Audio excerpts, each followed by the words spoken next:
Soalan A. Nyatakan nilai n.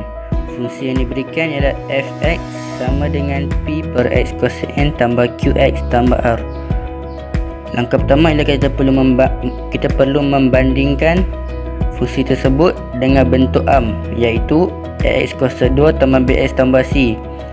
Kita hanya perlu membandingkan yang ax kuasa 2 ini sahaja. Jadi kita akan dapat ax kuasa 2 sama dengan p per x kuasa n. Jadi kita akan bawa x kuasa n ni naik ke atas, kita akan dapat p x kuasa negatif n. Jadi kita ambil kuasanya saja. Kita ambil kuasa x ni saja, kita akan dapat 2 dan negatif n. Jadi kita pindahkan negatif, jadi kita akan dapat nilai n iaitu negatif 2. Kita nak jawab soalan B. Okay, soalan B, jika fx sama dengan kosong dan hasil darab punca ialah r, nyatakan nilai q dan p. Sebelum kita nak jawab soalan ni, kita kena tahu maklumat dan formula yang ada dalam soalan. Okey, antara maklumat dan formula yang adalah tahu A dia berapa, B dia berapa, C dia berapa. Okey, maklumat yang pertama, okay, A dia adalah P, B dia adalah Q dan C dia adalah R. Okey, maklumat yang kedua, kita kena tahu punca dia sebab kita nak menggunakan SOR dan FOR. SOR dan FOR tu adalah hasil tambah dan hasil darab dengan antara punca. So kita tahu punca dia. Maklumat yang kedua, punca dia adalah, okey, punca pertama adalah U dan punca yang kedua adalah negatif U, kerana punca kita dapati apabila satu graf ni melintasi spasi X dan punca dia adalah U dan negatif U. Okey, yang ketiga, formula yang kita kena guna dalam soalan ni, formula X kuasa 2 tolak SOR X tambah 4 sama dengan kosong. Okey, yang ni hanya boleh digunakan kalau persamaan ni bersamaan dengan kosong. Macam sekarang ni soalan ni dah cakap fx sama dengan kosong, so dia boleh terus guna. Okey, seterusnya SOR. Kita tahu SOR tu apa? Okey, SOR tu kan hasil tambah antara punca.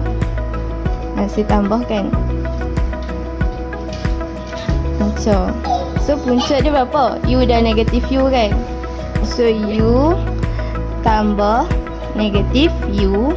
Okay, sebelum tu kita tahu juga bersamaan dengan negatif B per A. Okay, ni formula dia. B ni apa? Q. A dia P. Okay, seterusnya kita tahu FOR tu. FOR tu apa? FOR tu hasil darab punca. Okay, U punca dia darab negatif U. Punca dia kan sama dengan C per A. Bagaimanakah pula kita hendak mendapatkan nilai Q bagi soalan B tadi?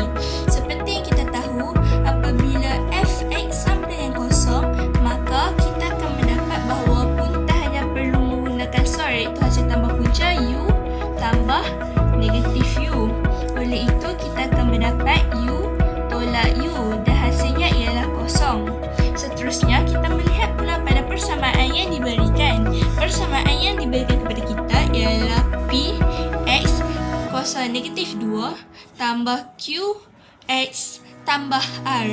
Oleh itu, seperti yang kita tahu satu lagi mengenai SOR, hasil tambah punca, ianya ialah negatif B per A. B-nya adalah Q, manakala A-nya pula adalah P. Oleh itu, kita akan mendapat negatif Q per P. Apabila kita lihat ke dalam keadaan ini, kita mempunyai dua SOR. Oleh itu, kita boleh buat persamaan.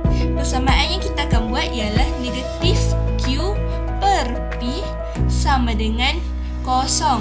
Sebab soalan itu kata dia ingin mendapati nilai Q dan juga P apabila fx-nya ialah kosong. Oleh itu, kita pindahkan seperti biasa, negatif Q sama dengan kosong. Pindah juga, kita akan mendapati bahawa nilai Q ialah kosong. Jadi, inilah jawapan akhirnya. Okey, sekarang ni kita nak jawab soalan B yang kedua, iaitu mencari nilai P. Okey, seperti yang kita tahu, por adalah hasil darab punca-punca. So, kalau kita nak tahu, por mestilah akan sama dengan U darab negatif U. Tapi sekarang ni soalan dia kata hasil darab punca ialah R. So, por sama dengan R. Okey, sekarang ni kita tengok balik persamaan ialah Fx sama dengan Px 2 tambah Qx tambah R. Okey, lepas tu apa yang kita kena buat? Formula untuk por adalah sama dengan C per A. Sekarang ni kita tengok C, R, A dia P. So, R per P. Okey, kita dapat dah. Kemudian, kita kena buat persamaan. Persamaan dia. Okey, buat dulu persamaan. Por, kan tadi kita dapat por sama dengan R per P. So, tadi kita dapat dah por ni sama dengan R. So, kita gantikan kat sini. R sama dengan R per P.